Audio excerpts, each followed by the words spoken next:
Well, okay. So we all survived, huh? A little bit of rain out there today, etc. What we're going to do today is we're going to talk about some banking kind of issues.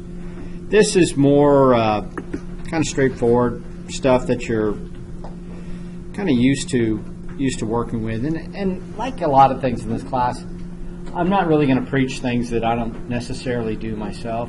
You know what I mean? In terms of, some of the objectives, factors that affect selection of financial services, different types, costs, valuation. Anyway, we'll have a small homework assignment, and it's not to challenge you, to try and get you to switch away from your, current bank.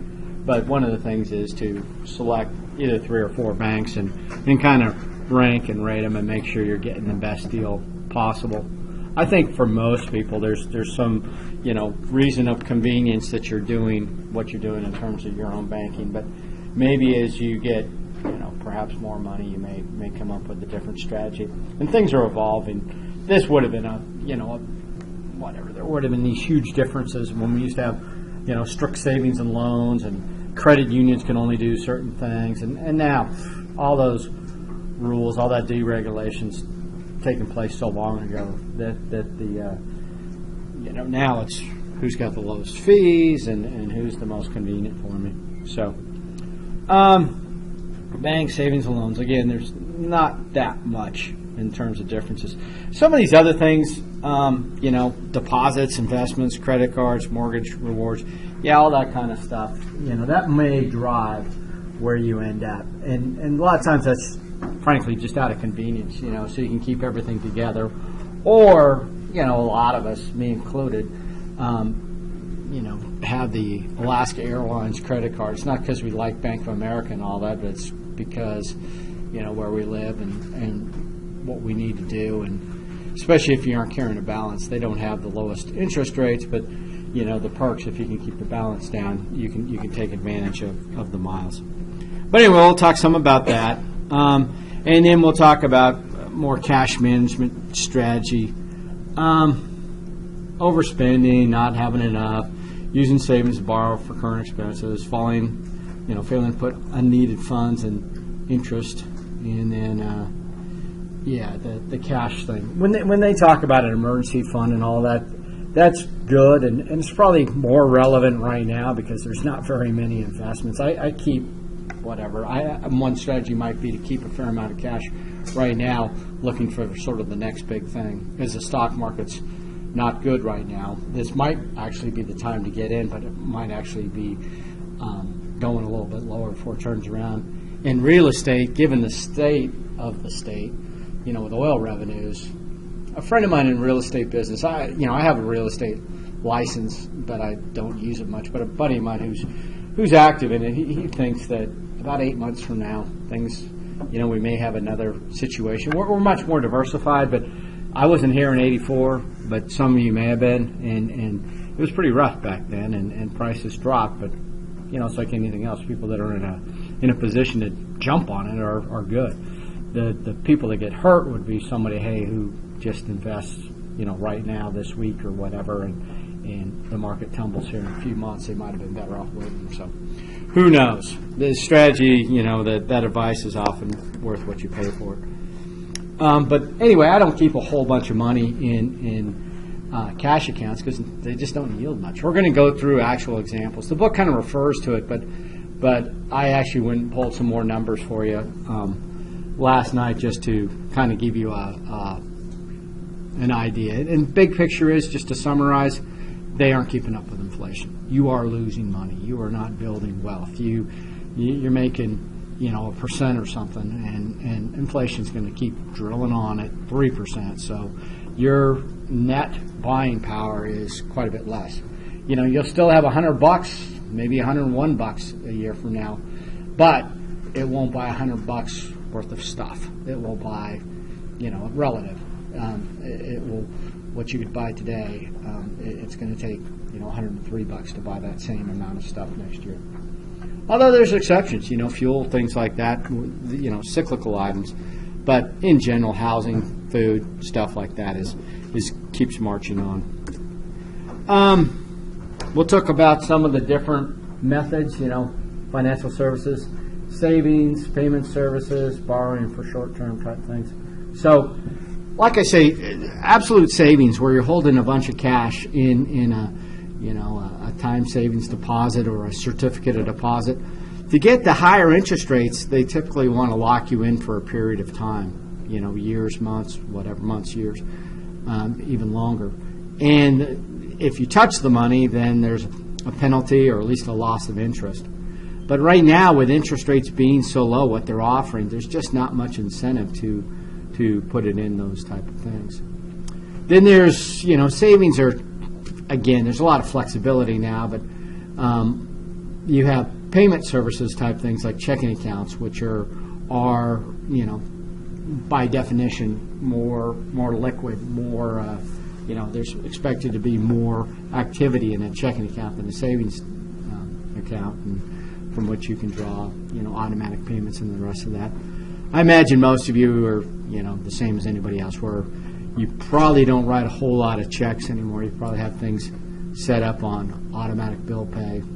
And, I actually do that through the credit card. Again, it's kind of a silly notion. I mean, they take for, say, my phone bill or utility bill, they put it on the credit card, and then I pay off the credit card. I'm just trying to churn more miles through the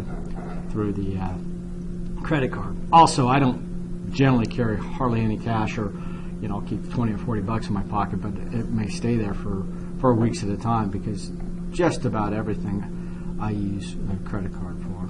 Because, a couple things. One, obviously, it's tougher to get ripped off, but I don't lose my wallet very often. But it is easier to keep track of stuff, and I just don't like a bunch of junk and change in my pocket. I will do that. I'll end up with $40, $60 worth of quarters or nickels and stuff at the end of the year. It's just a hassle. I'd rather just swipe it and be done. And now with the payment services, generally, depends where you go, but Visa and MasterCard, whatever, under $50, and you don't even have to put a signature out there, so that's better. Borrowing for long and short term, and then other financial services.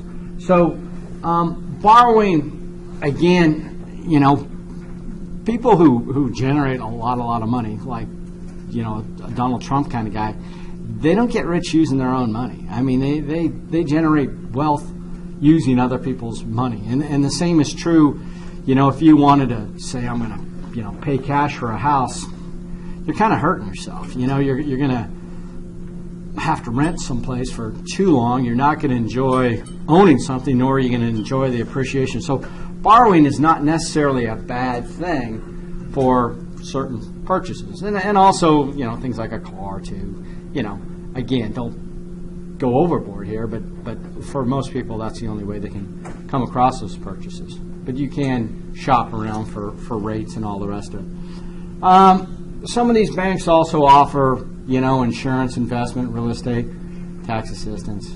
Yeah, lots of things. I've got a fairly integrated bank out of Texas, but that was just from being in the military, and I still use that bank, and they are pretty good, but they're not perfect.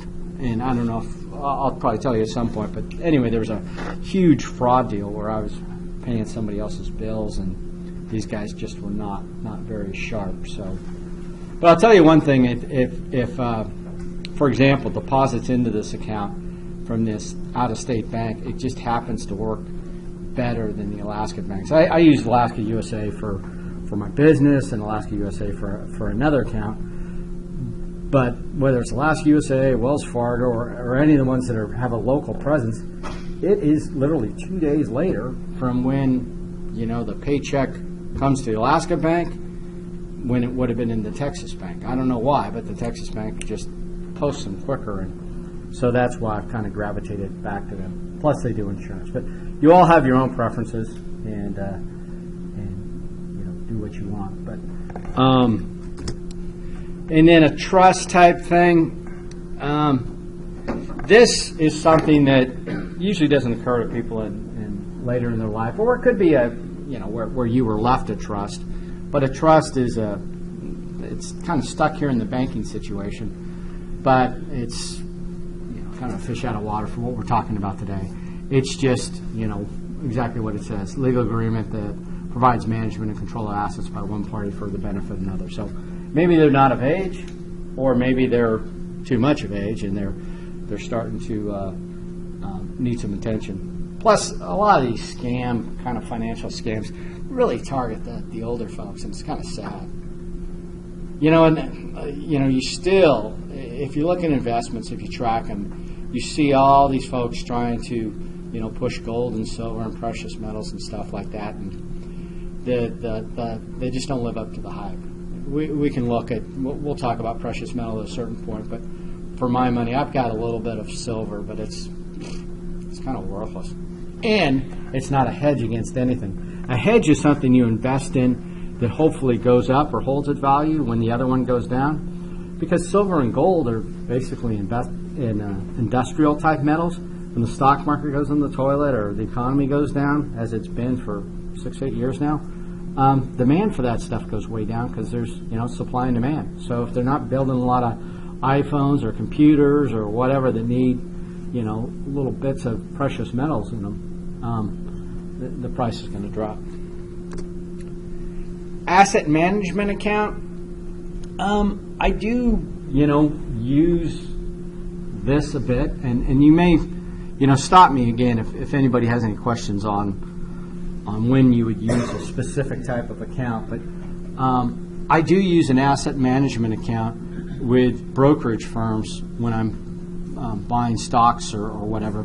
When you sell some stock or you sell a mutual fund, it needs to go somewhere. That money needs to go somewhere. So usually there's an asset management account.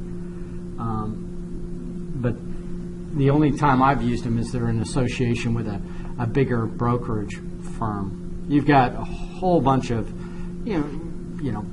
brokerage firms, and a couple of the big ones, Fidelity, Vanguard, T. Rowe Price, people like that. When you open up an account with them to make investments, they will generally open up a asset management account. And again, they'll pay a little bit of interest, probably just in line with other savings type vehicles.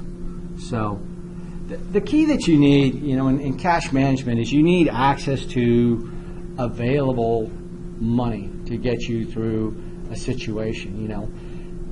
That's how much money you should have is say 3 to 6 months worth of your pay ideally to get you through some situation. The car breaks down, the dog has huge vet bills, or the horse in my case.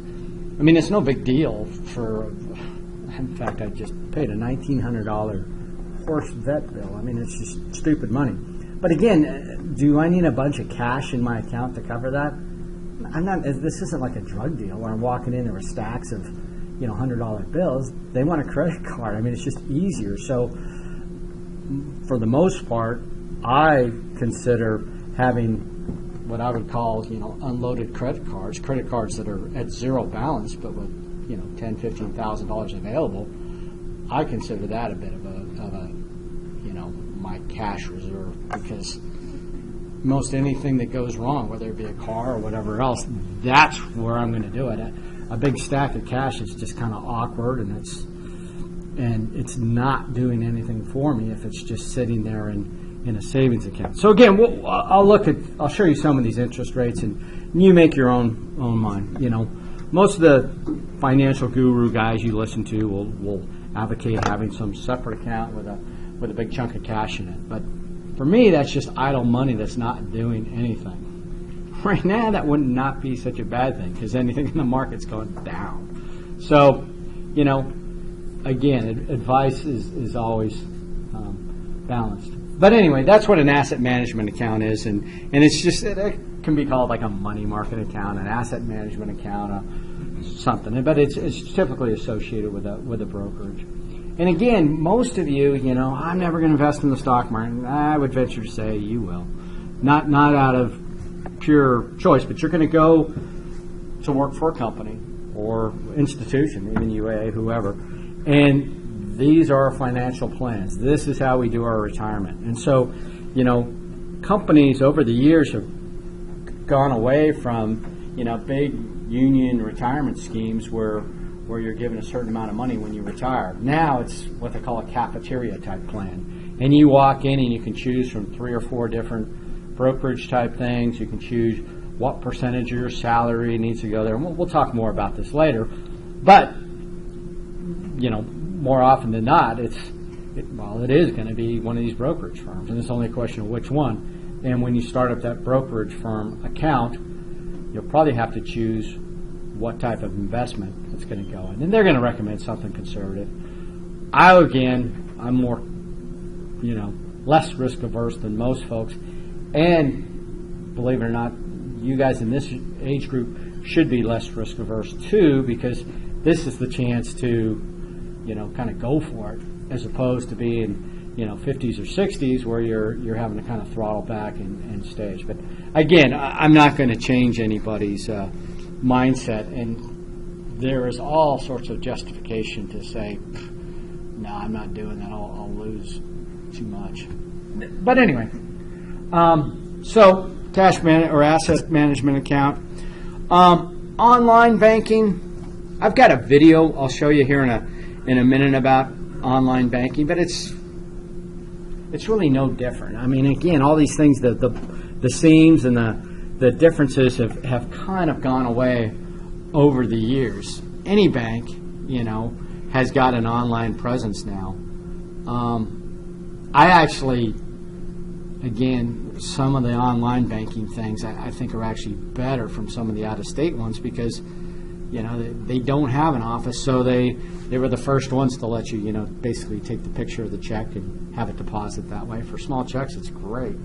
And when you're wiring money, Alaska USA, for example, I have to walk in there in person and orchestrate this whole thing. The bank in Texas just do it over the phone, So anyway, it's convenience, no paper trail,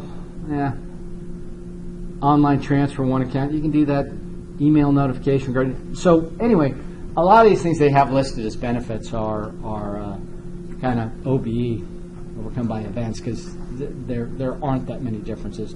In the paper trail, most sophisticated criminals are not dumpster diving anymore. They're doing it online, so not a big difference there.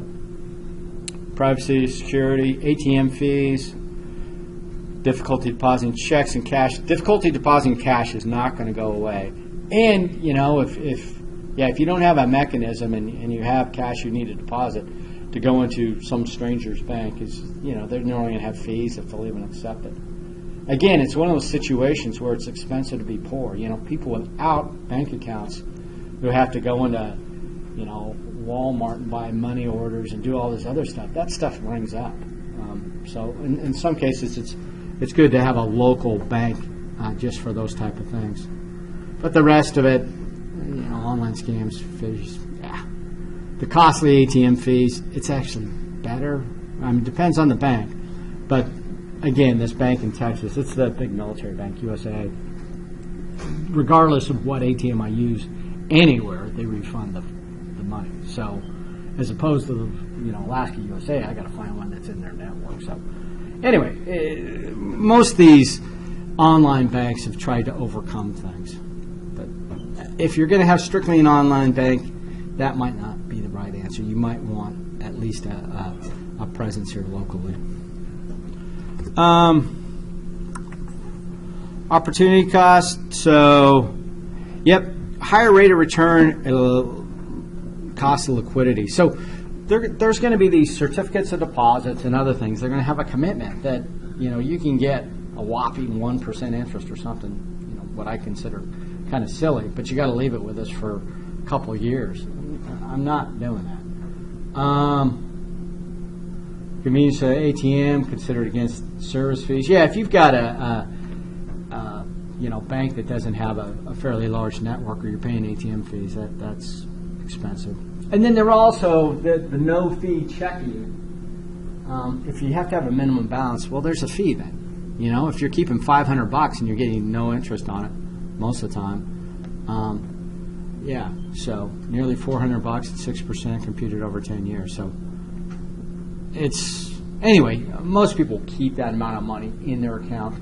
Another thing you'll want to look for with a bank, and I realize, sometimes it's tough to get established with a credit card, but as quick as you can, a credit card aligned with your bank just to give you the overdraft protection. Because again, banks are pretty merciless when they come after you for overdrafts.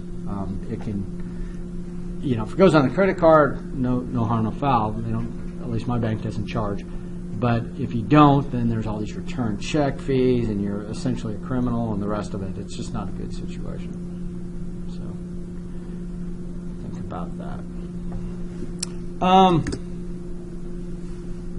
Changing interest rates, rising consumer prices influence financial services.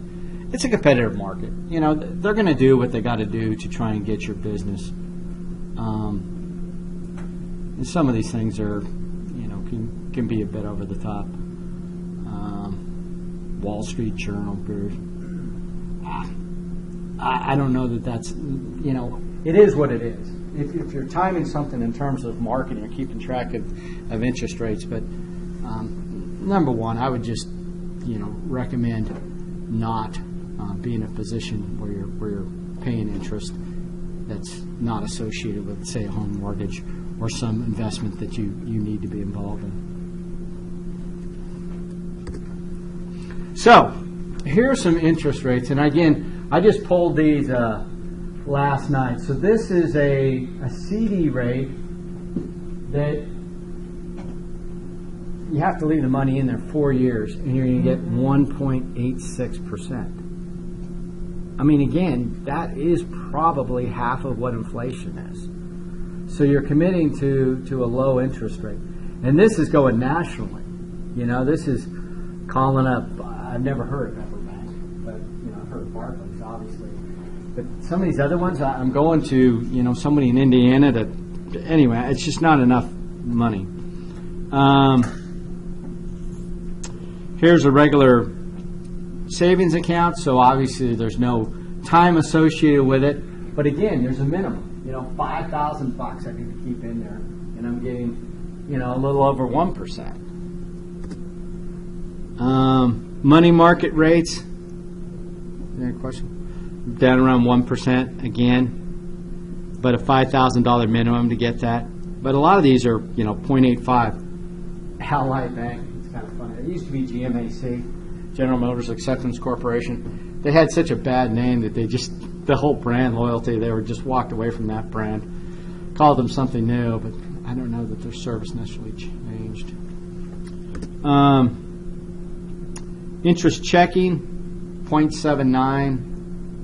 That's, again, for me, cash is I don't want to leave any kind of stack of money in this type of investment. I would prefer to do something else with it. And again, for a lot of you, it may come back to potentially real estate. I mean, I don't know. I mean, I'm not going to, I think you're going to be involved in the stock market, mutual funds, by virtue of your employer. And so if you're kind of a go-getter and you're looking for something else, investment property may be the way to go. But again, you'll have to figure something out. Mutual muni bond yields. So these are typically interest-free, but again, 0.61. There's not a lot of tax to be paid on basically 0.5% of interest. That's not going to work for you. So inflation rates. If we could go back to the Jimmy Carter era, we're looking at double digit. But this is where it's been for, past couple of years. Obviously, when the Great Recession or whatever they're calling it, that was fairly significant that there was no inflation that year. But you can see in the other years, banging around about 3%. I'm saying 3% because right now what you're looking at on this 2004, 2006, that's really more typical of interest rates. When we talk about bonds are just another form of, say, a corporation wants to generate funds, right? So they won't sell stock. Stock is actually ownership of the company. So they, for one reason or another, a corporation may decide, no, we don't want to sell stock. We don't want to dilute anything. What we want to sell is a bond. And a bond is just kind of a loan to customers. And customers will say, investors will, the bond offer, and there's an intermediary bank that will work this out, but they'll say, we've got a 20-year bond that's going to pay, 4% interest. And anyway, those rates will go up and down. And you'll say, okay, I'll take that investment. So you give them, say, $20,000, and you're guaranteed 4% of your $20,000 every year for 20 years, and in the 20 years, you get your 20 grand back. So you give them 20 grand up front, they keep it, and you get 4% every year, and then you get your 20 grand back at the end of it. The problem with bonds, when interest rates and inflation, everything is at a very low rate right now, the value of that bond is going to go down as soon as interest rates go up. So let's say interest rates go up and new bonds are now being sold at 6% interest. Okay? Who wants to buy your 4% interest? Your bond is still going to pay 4% every year, and then you get your 20 grand back. You can sell this thing in a secondary market, and somebody else can take that over. So you can sell this bond. But if new bonds are coming out at 6%, who wants yours? Your 4% bond. How do you sell it? You sell it at a discount. So you sell it at, say, 16 grand, and you gave them 20, you're only taking 16 grand back, but you just need to get it off your hands. So that's why anybody who's giving any advice right now at this point in time saying to buy long-term bonds is not your friend, because nobody should be buying long-term bonds right now, because they're just, interest rates can only go one direction pretty much, and that's up. You have different interest rates. We're talking inflation here, but it's tied to interest rates as well. The reason why they keep interest rates low is to try and hold back inflation and try and spur the economy. The Fed does this, the Federal Reserve Bank, when they control money policy. So anyway, they try and hold interest rates low to spur development. But once we get back to a normal growth pattern, hopefully in the next couple of years, we'll be looking at 3% inflation, and we'll be looking at much higher bond yields and other things like that. Questions on that? We're kind of getting ahead on some of that stuff, but it all ties together. Let's see. Again, I know you guys are, I see the feedback on the papers that I get back, and I'll spend a little bit of time. We'll talk some about banking, but we're going to talk more about this on Thursday, so we probably won't get through it all. But you're going to do a project here at the end. In fact, I'll just discuss it a little bit now. It's laid out a little bit in your syllabus, okay? And what you're going to do, and this is for your term project, what you're going to do is you're going to fast forward yourself to some point in your life, and it may actually be now. I mean, you may be kind of engaged, but probably not likely. Most of you I know are traditional college students, and maybe not necessarily, rolling in it to the point where you can be investing large sums of money. But once your life is kind of normalized, maybe 5 years out for most of you, you should have a strategy. Okay, this is what I'm going to do.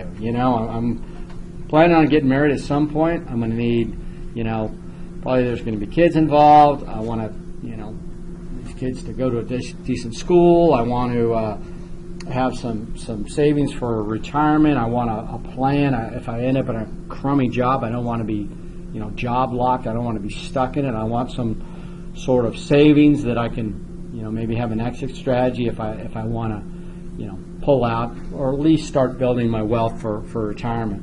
And so you'll look at all the different things out there, all the different vehicles. If it's college, for example, you'll probably be looking at a 529 plan. A 529 plan would be a plan that you would invest in. It can only be used for a kid's education, but as long as that money's taken out for education, it's untaxed, and things like that. Anyway, you'll come up with a whole strategy, what you're going to do with insurance, and it's kind of a laundry list of things you're going to do. And You can use, well, don't, if you're using your real numbers, don't tell me, because I don't want to get involved in your personal stuff. But you can just, use semi-fictitious numbers. But the plan ought to be something that you think you're going to execute, and basically how you're going to get ahead, and how you're going to build this nest egg. You need whatever, a couple $1 million or $1 million, and it's not because you're a McScrooge here. It's just because you need a nest egg to be able to generate the interest, the revenue, so that you can retire, so that you don't have to work your entire life in order, and you can have the peace of mind you need. Anyway, I would suggest, and again, what you do with your money is obviously your business, but the stock market, these are, annual returns, going back, what are we, about 20 years on there. But, that whole notion of that 1%, that 0.5%, you can do better. You have to. And so, yeah, people will gravitate to, minus 33%. Well, yeah, but the year that preceded it was plus 6, and the year after it was plus 18. So, again, it's going to fluctuate. It's going to drive you crazy if you sit there and, count your pennies or, God forbid, sell at the bottom each time. But if you stay in it, and if you've got 30, 40 years of a working career, you can, and you can ride it out, and you can make the money you basically need to. So it's either going to be, the Dow Jones is just a compilation, an index of various stocks that go into Dow. You could buy an index that's tied directly to the Dow, but you would probably buy some sort of mutual fund that's a little different. But anyway, the stock market in general is going to go up. So there's alternatives. Was that a slide off the what's on Blackboard? It's in the slides. Yeah, in the materials section. Yeah. No, that's these notes. The author has got like some basic slides, but all this stuff is stuff I just add in. So, there'll be slides like they've got, but then I'll type in little, like this red stuff or whatever. I like to keep things for testing purposes. I don't like to just, give you my personal whatever, because it's very hard to test on. It's very hard to replicate. So the backbone of these slides is provided by the author, and one of their little PowerPoint layout things is that spiral thing on the side. Yeah, it's goofy. Not me. But no, I pulled this off the web. But these numbers are what they are. There's charts. I think I've shown you one going all the way back to the real Great Depression, back in the 30s. And it's off the chart. Bad news. But again, you do a chart of like gold or precious metals, and it's just flatlined. And inflation is going. So, anyway, I'll show you some precious metals. I'll show you what some of your alternatives are. And, short of real estate, there's just not many good ones. So, more in the kind of the nuts and bolts of kind of consumer finance kind of stuff. Commercial banks, we're kind of used to those. Those would be the Wells Fargos and stuff, and the savings and loans. But, again, most of these, there used to be strict laws, and there's still, you'll find some kind of artifact type stuff in some of the credit unions where they can't do certain things. And they call their accounts share draft accounts rather than checking accounts. But and now I think they even just call them checking accounts. But you have to pay a member. I think you have to pay $10 when you first get to a credit union. There's some weird kind of artifact type stuff that's left over, but it's fairly seamless. Mutual savings banks, owned by the depositors. Do I care? Not that much. Credit union, use your own nonprofit. Again, what's at the grocery store I go to? What's the most convenient, and what place makes the fewest mistakes? I mean, that's kind of the criteria that most people will use. Life insurance companies. I'm not a big fan of any sort of investment with life insurance. We'll talk more about life insurance in a while. I'm a big fan of insurance, but just term insurance, which is very transactional.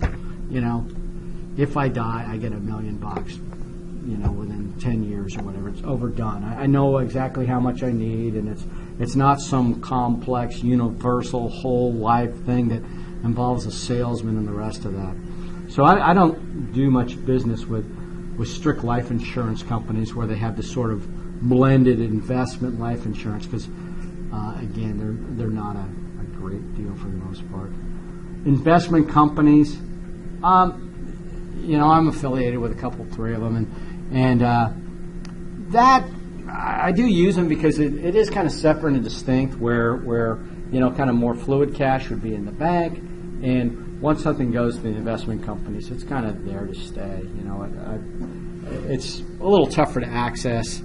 Yeah, you can still wire stuff around for $10 or something, $20, and it'll be there the same day. But just the same, it's not something I don't have a lot of activity, or any activity I have is generally going into it, not coming out. But you know, this is the Vanguard, the T. Rowe Price, the Fidelity, the whatever banks you use. And now we've got all these online people, you know, the Scott Trades and the Ameritrades and those folks. But it all gets to be a bit confusing comes tax time because you get 20 different pieces of paper. The rates and all amongst those different companies are not that great. Again, I would go with convenience, and what's probably going to happen is you're probably going to be driven to a certain company based upon who your employer has already chosen, and then you can probably just line everything under that just for simplicity's sake. But I've had E-Trade, Ameritrade. I just had, you know.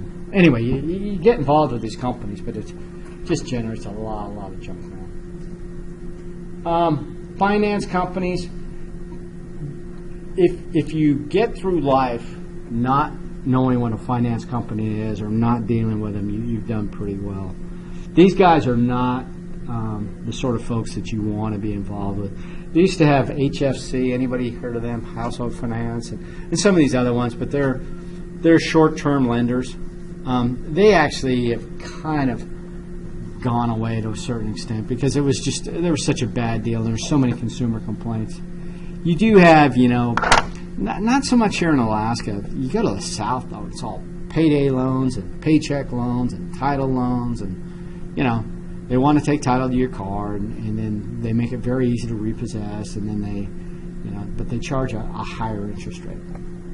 I would almost put the rent-to-own people in the same kind of category because when you actually look at the price you're paying for, you know, the TV or the furniture you're renting, you're paying well in excess of the value of whatever it is you're buying. You're just paying finance charges. And then mortgage companies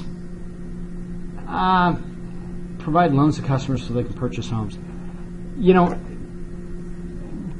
I would not make that distinction. Generally, mortgage companies, at least the ones locally and in other states too, they're kind of fronts. They are very good at what they do. If you want to buy a home, you know, and you know you want to get it closed and you want to get it all worked out, you want to use, you know, one of these folks.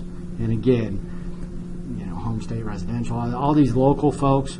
You try and use an out-of-state bank to finance a house. It just, you know, the salesperson will probably try to talk you out of it, just because there's a lot of little things that sometimes come up.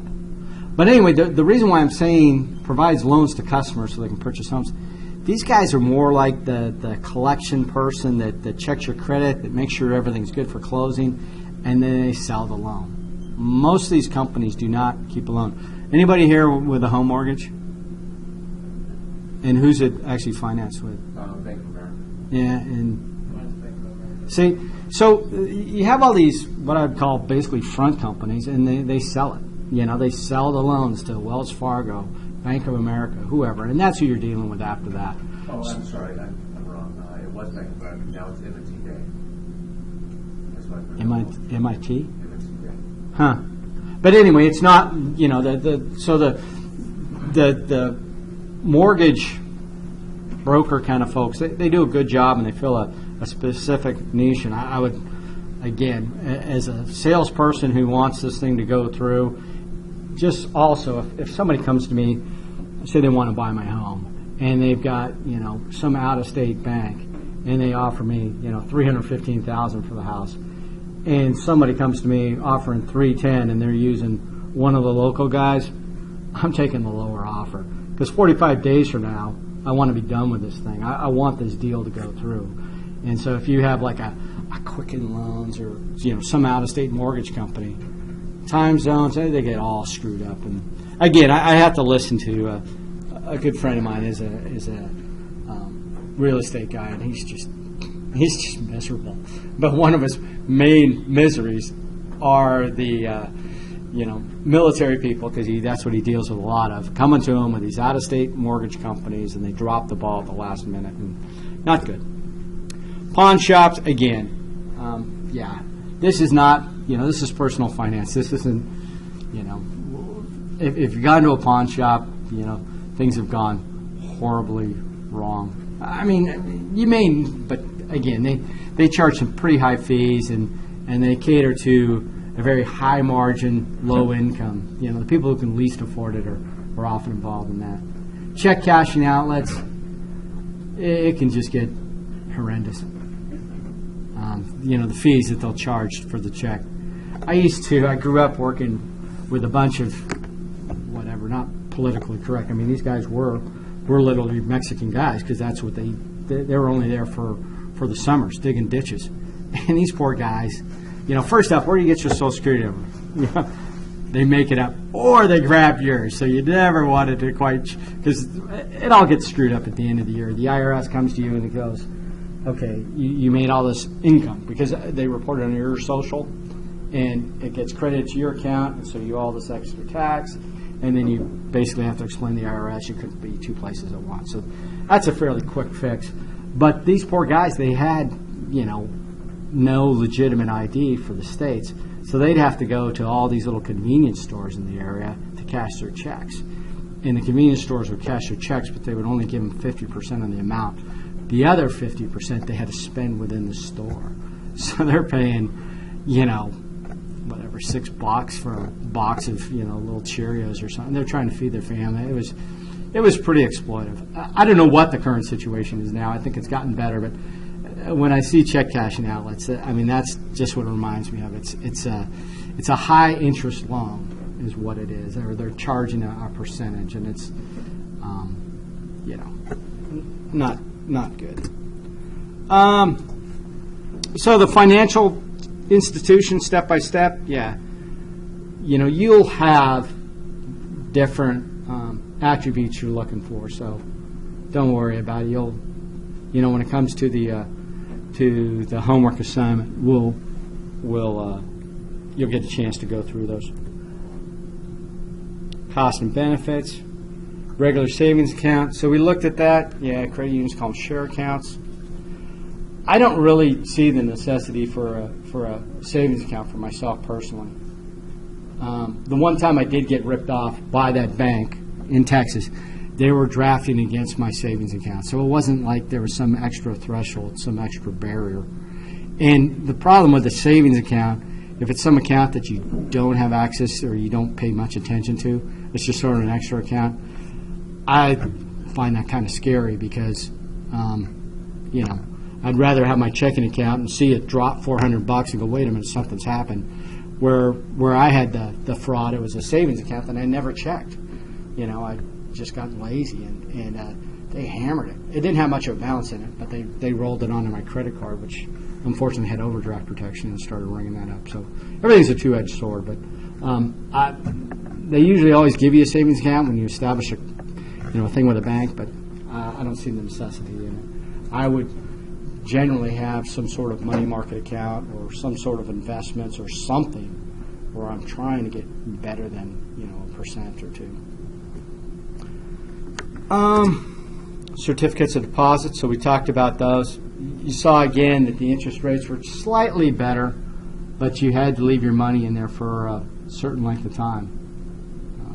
And then they go out to 5 years, and they have jumbo CDs where you have to put down, $10,000 or whatever and keep it in that account and, violate the rules to take it down to, $4,099, boom, you forfeit all that interest. So it's not a super liquid type account. If they were paying better interest, there was a point in time, this was a long time ago, I was flying F4s, but they were paying 8% on a short-term bond. That was doable. I would do that. But what they're paying now, no way. So regular savings, yeah, low minimum balance. Money market funds, quite liquid. Certificate of deposits typically have a restriction on them, and savings bonds. Again, I'm not a fan of savings bonds. I mean, they're maybe a cool gift for a kid, something like that, But in terms of investment, the rates are just not attractive enough to be considered an investment, really. So,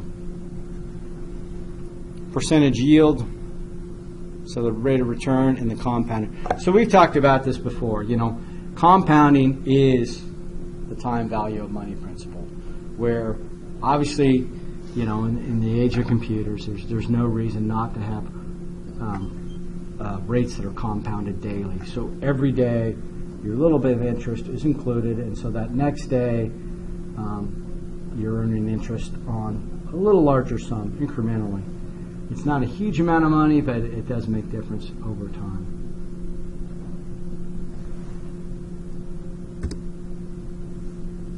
How do you do APY, annual percentage yield? So 60 divided by 1,200. Anyway, just an example for you. Let me check something here. I want to see, we're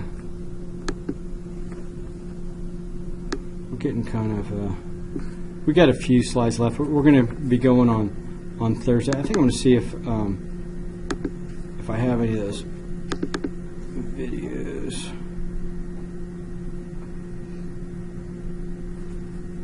Not in this account. Nope. Took some of those away. On Thursday, it'll be a little more exciting because we'll talk about some of the fraud issues and some of the other things that are out there that are kind of insidious. There's some of the skimming, some of the credit card fraud. We'll talk more about that stuff. I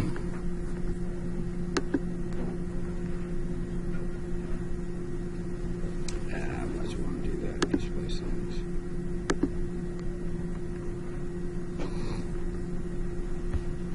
Okay, so if given a problem and you're trying to find out annual percentage yield, you can do that. I pretty much assure you. Anytime you get involved in any sort of interest rates, there's always going to be disclosure information in terms of documentation from the lender. If you've ever been to a home closing, it is just, it's just a parade of paperwork, and there's just a ton of it. And it goes back through to make sure you really understand what you're about to do. Which sounds good, but the problem is that these documents are just thrown in front of you one after another by a salesperson and a mortgage broker who's seen this a million times. So they kind of hustle you right through it. But you do sign saying, yeah, I was aware of everything I signed and everything I just did. But obviously from the mortgage meltdown we had a few years ago, people really don't pay much attention to it. So that's all in the truth and savings type stuff. Disclosure of the interest rate, annual percentage yield, other terms and conditions. So, yeah, it is fine print, but you do need to pay attention to it. And especially now, I'd be very concerned on the whole, how they respond in terms of identity theft and the rest of that and fraud in the account, because there is some variability in there. On credit cards, it's pretty squared away. Credit cards are they have to make good on the fraud, but you have to catch it, say, within a billing cycle. On debit cards, it's done by bank. If somebody rips you off on a debit card, skims your debit or your ATM card, it's whatever the bank's policies are. So there are some differences amongst banks. and that should be disclosed to you, but it's not, a federal type thing. It doesn't have to do with the truth in savings type stuff. We did talk about inflation, and if the annual percentage yield, as in all those things, is less than the inflation rate, you're not generating wealth. You're treading water, except you're sinking just ever so slightly, insidiously. Tax considerations, in addition to inflation, any earnings any interest you make, it's going to generate a 1099 INT, an interest income that's going to be figured into those taxes and is going to be reduced ever so slightly. Taxes are not withheld from investments and savings you made year-end as results of your savings. Sure. Yeah, when you come out, when they show, the interest you earned each month, they don't tell you what percentage of that remains as taxes. They just send you a 1099 at the end of the year telling you this is how much we paid you in interest, and then you have to enter that in the form, and then you're taxed on it then. With these ridiculous rates, it's not much of a calculation. And liquidity. So, certain investments are very liquid. A checking account is on the ultra extreme where you can get it that day, you can get it in cash. Other things are semi-liquid. Mutual funds, for example, you can sell at any time. You may not want to. But anyway, stocks, mutual funds, typically within 3 days of the sale, you have the cash in hand. Real estate, that is a downfall of real estate. You got to have a willing buyer, and there's some scams out there too. I won't mention names, but there's certain agents, say, in town who advertise that they will buy your house. Well, you sign into a contract saying that your selling price, first off, they get to establish your selling price, probably right at market value, and then you have to reduce that price by 10% every month. And then whatever month, then they have to buy it. Well, shoot, who wouldn't buy a house at 50% off? So it's more of a marketing thing than a liquidity thing. But the way real estate works is pretty much anybody can walk away from the deal at almost any time. And it's a binding contract, and you've left earnest money, but in actuality, well, I didn't know about this. You didn't disclose that, and nobody wants to fight, and people will just walk away, and that happens. So, real estate is not liquid. The FDIC, I mentioned this a little bit last week. $250,000 per person because it's insured. Well, maybe if you're the first guy to get to the bank or one of the first 1,000 people. But if there's 1 million people coming, they don't have those kind of reserves. It's an insurance, and it's just like everything else. Insurance companies, that's where they get clobbered in floods because everybody gets hit at once. If it's car insurance, fire insurance, generally, a little pocket here, one guy there, and so insurance companies do just fine. Flood insurance is a federal program because it's not commercially viable for private institutions. It's mandated to be federal because insurance companies would fail, and then there's nobody left to, they're paying something, or you're paying for a policy that would essentially be worthless. Anyway, FDIC, it's good to know. I mean, mutual fund companies and other folks don't offer that sort of insurance, but these guys, if it really were to hit the fan, they're hurting as well. Restrictions and fees, delay between earned and posted transaction fees, withdrawals. Again, 2 days for me, that's just too much, And I'm talking, a portion. I know another guy who's retired military, and so he had, both of our accounts. I just got, a little upset because literally his money was there 2 days quicker. So that's a big deal, and essentially the bank is sitting on that money. The bank in Texas was not giving me the money until they got it.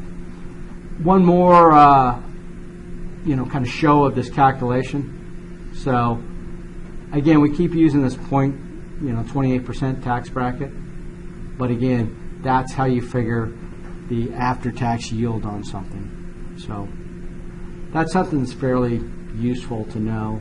It's kind of like the rule of 72. Remember we talked about rule of 72? You know, somebody says they're going to pay me 10% interest. How long is that going to take before my money doubles? 10 years, 72, 7 years, 7.2 years, whatever. So anyway, certain rules of thumb are kind of nice to know when you're trying to do calculations.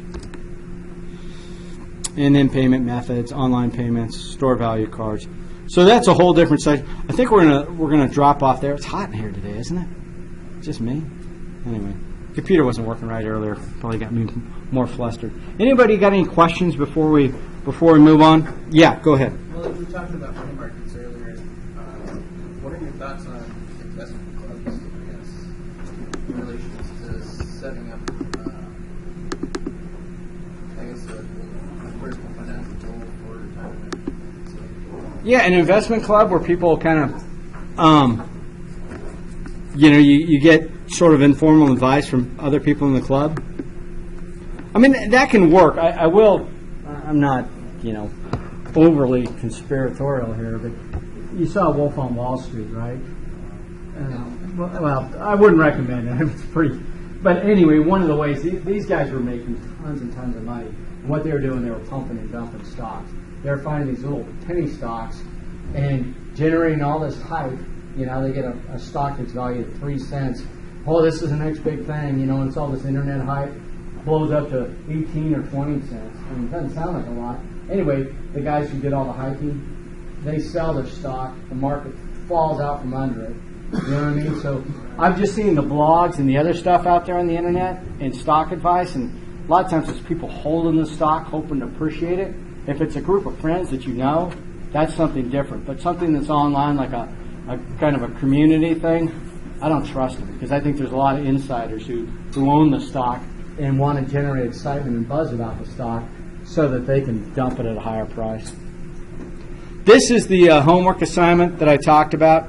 So it'll be posted there in the assignments, but anyway, should be fairly easy. And again, I'm not trying to get you to switch banks, but just make sure you've got legitimate reasons for why you're where you're at. Cool. What does that homework do? Again, just like the rest of it, before the final exam. Okay. Yeah. And also, with our midterm exam and our final exam, what materials can we use for those exams? Can we use a calculator? Calculator, but it's not going to be book or no notes. Yeah, just no notes, no book. Can I use a calculator? Yes. A financial calculator? If you want, sure. Yeah. And I won't have anything in there that's that detailed, that much of a problem. In regards to our project that we're starting, about a month into the semester here, which is about now. Yeah. What are the first steps that you'd recommend in getting it started? What kind of things are you looking at first? Yeah, just kind of pay attention and look for what's applicable, what your goals are, and kind of look at the overview. And I mean, that's the main thing, is to kind of have an idea of what you're going to try and put in your final plan. And then you're just kind of inserting details. Like, okay, one of my plans was to save for college, I'm going to use this vehicle. Insurance, we talked about a bunch of different kinds. I'm probably going to go with term. My strategy for generating wealth is going to be real estate, stock market, precious metals, whatever floats your boat. But try and kind of explore things to make it as realistic as possible.